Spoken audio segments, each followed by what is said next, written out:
Oh, là, je commence à perdre espoir. Comme d'habitude, il n'y avait que ça aujourd'hui pour nous aider. En fait, là, on est arrivé à un point où le Real Madrid, on peut même plus s'enflammer pendant longtemps. Ce match-là, pour moi, Girona méritait de le remporter. Parce que là, le Real Madrid, en fait, comment tu peux prétendre être premier et galérer face au 18e de Liga, les relégables? J'avais même l'impression qu'aujourd'hui, c'est Girona qui jouait face au 18e. Et là, c'est même plus une question de haut. Xabi Alonso est nul à chier. Ça, on le sait déjà. Même les joueurs, là, il y a un truc qui va pas. Depuis la saison dernière sous Carlo Ancelotti, ça manquait de complémentarité. À l'arrivée de Xabi Alonso, on s'attendait tous à ce qu'il nous crée un petit quelque chose, un petit jeu, voilà, des joueurs qui collent bien avec d'autres joueurs. Depuis le mois de juillet, on attend. Il n'y a rien qui se passe. Chaque semaine, c'est une nouvelle composition. Lors du dernier match face à l'Olympiakos, par exemple, Arda Güler, il avait brillé. On avait retrouvé la connexion entre lui et Kylian Mbappé et Vinicius également. En notre tête, on s'est dit, c'est bon, Xabi Alonso a compris enfin que Arda Güler, c'est le 10 de cette équipe. Jude Bellingham, même s'il rentre dans l'équipe titulaire, il doit repartir derrière. Résultat, aujourd'hui, Jude Bellingham et Arda Güler sont dans la compo. Déjà, les deux en même temps, ça y est, faut arrêter. Et en plus de ça, Arda Güler joue en tant qu'ailier droit. Parfois, il passe en 10, mais quand il passe en 10, il y a Jude Bellingham aussi qui est là à le gêner. Va falloir choisir un. On peut pas continuer avec les deux, ça passe pas. Défensivement, malgré le retour de Militao et Rudiger, on est toujours aussi fébrile.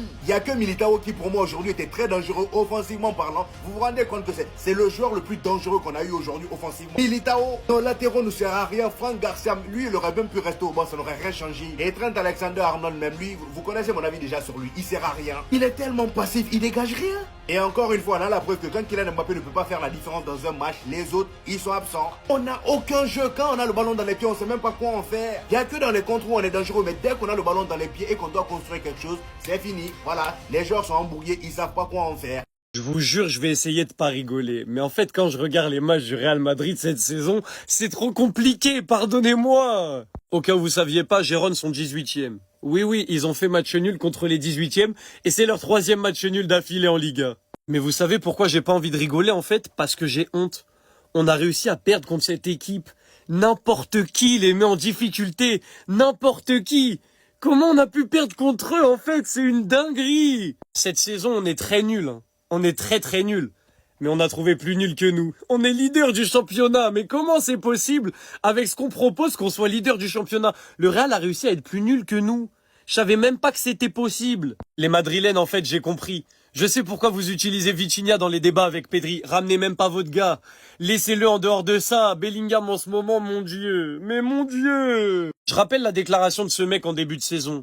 Quand les gens nous regardent jouer, je veux qu'ils disent « Wow, il joue tellement bien ». Pardon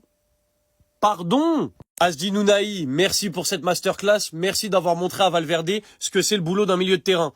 J'espère que maintenant il a compris, on verra au prochain match, mais peut-être que c'est en train de rentrer dans son crâne. Les gars, en vrai, on va pas se mentir, nous, notre match contre Gérone, il était dégueulasse. Mais ils ont fait encore plus dégueulasse que nous. Je savais pas que c'était possible, c'est une compétition.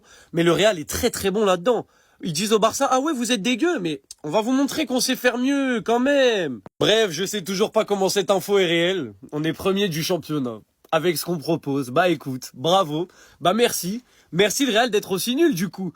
Parce que ce qu'on propose, c'est terrifiant. On arrive à être premier du championnat, c'est une folie. Attendez. Défaite au Classico, ok si vous voulez. Et malgré ça, un mois plus tard, on est leader de la Liga. Et pour le coup, je savais que tôt ou tard, on allait reprendre la première place. Mais honnêtement, pas un mois plus tard. Encore une fois, aujourd'hui, pour la 3e fois d'affilée, le Real Madrid a fait match nul. Après le 0-0 contre le Rayo et le 2-2 contre Elche la semaine dernière. Aujourd'hui, c'est 1-1 contre Gérone. Dans un match où, encore une fois, le Real Madrid a galéré. À la 45e minute, juste avant la mi-temps, on a Unai qui a ouvert le score avec une magnifique frappe. La finition, elle était clinique, Courtois, il pouvait rien faire. En deuxième mi-temps, Gérone avait même la balle du 2-0, mais encore une fois, grâce à son gardien Courtois, le Real Madrid a été sauvé. Juste après cet arrêt décisif, Mbappé a égalisé quelques minutes plus tard sur penalty. Et à la suite du penalty, il y a eu ce contact sur Rodrigo dans la surface de réparation, mais l'arbitre n'a pas accordé le penalty. Sur l'action, personnellement, je trouve que le contact il est léger, mais en vrai de vrai, ça peut siffler. Mais bon, après ça, c'est mon avis. Et dans les dernières minutes, le Real Madrid a essayé de pousser pour chercher le but du 2-1, mais ça n'a pas suffi. Donc avec ce match nul, comme je l'ai dit au début de la vidéo, le Barça est désormais leader de la Liga, à 1 point du Real, à 2 de Villarreal et à 3 de l'Atlético Madrid. Et au passage, l'Atlético, on les affronte mardi au Camp Nou, donc il n'y aura pas le droit à l'erreur. Bref, en tout cas, n'hésitez pas à me donner vos avis dans les commentaires,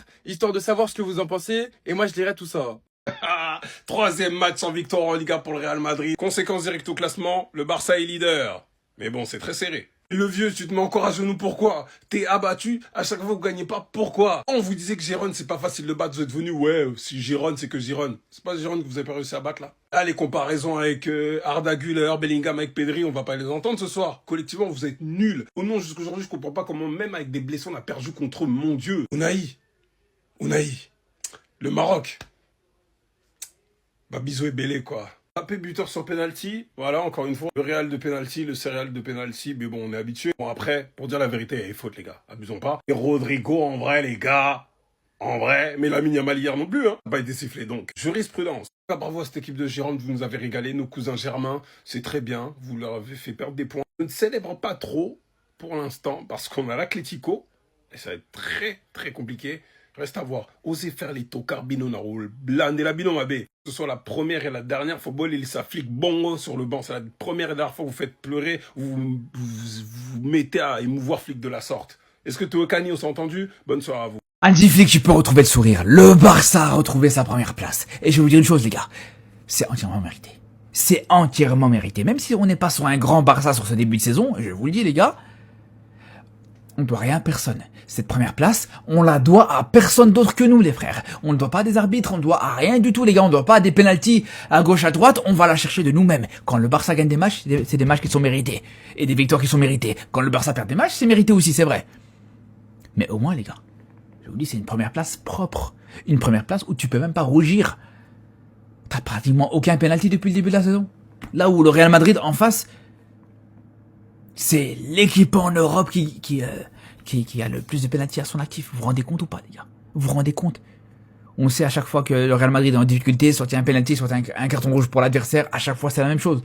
Et au moins, comme je vous dis, les gars, on n'a rien de tout ça. Maintenant, il va manquer une chose. Pour que cette première place soit vraiment méritée, il manque une chose. Une victoire contre un gros. Une victoire contre un gros d'Europe, un gros d'Espagne, à savoir l'Atlético mardi. C'est tout ce que j'attends, les gars. Rendez-vous mardi.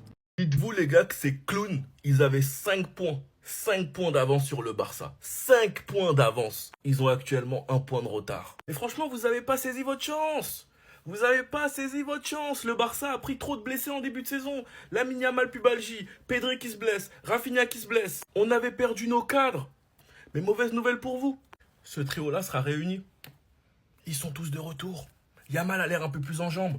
Rafinha est de retour titulaire. Reste à voir si Pedri sera titulaire face à l'Atlético, mais j'avais entendu qu'il pourrait l'être. Et avec ces trois-là, on sait tous que le Barça jouera mieux. Vous avez préféré vous moquer de nous en Ligue des Champions au lieu de vous concentrer en championnat.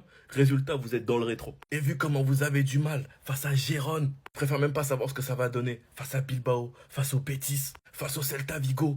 Ah, en tout cas, les Madrilènes, on n'est plus ensemble. En tout cas, Flick, j'espère que maintenant tu vas retrouver le sourire. On a vu que t'étais deg après le match face à Alaves, même si on avait gagné. Mais c'est bon, t'en fais pas. Ces vauriens se sont sabotés tout seuls. Ils ont pu faire un mercato. Ils ont ramené un nouveau coach. Par moments, ils ont l'arbitrage dans leur match. Ils avaient 5 points d'avance. Et même avec ça, ils ont réussi à choke. Bande de tocards. Sinon, vous, les gars, vous en pensez quoi? Ramenez-vous sur Snap, on s'ennuie.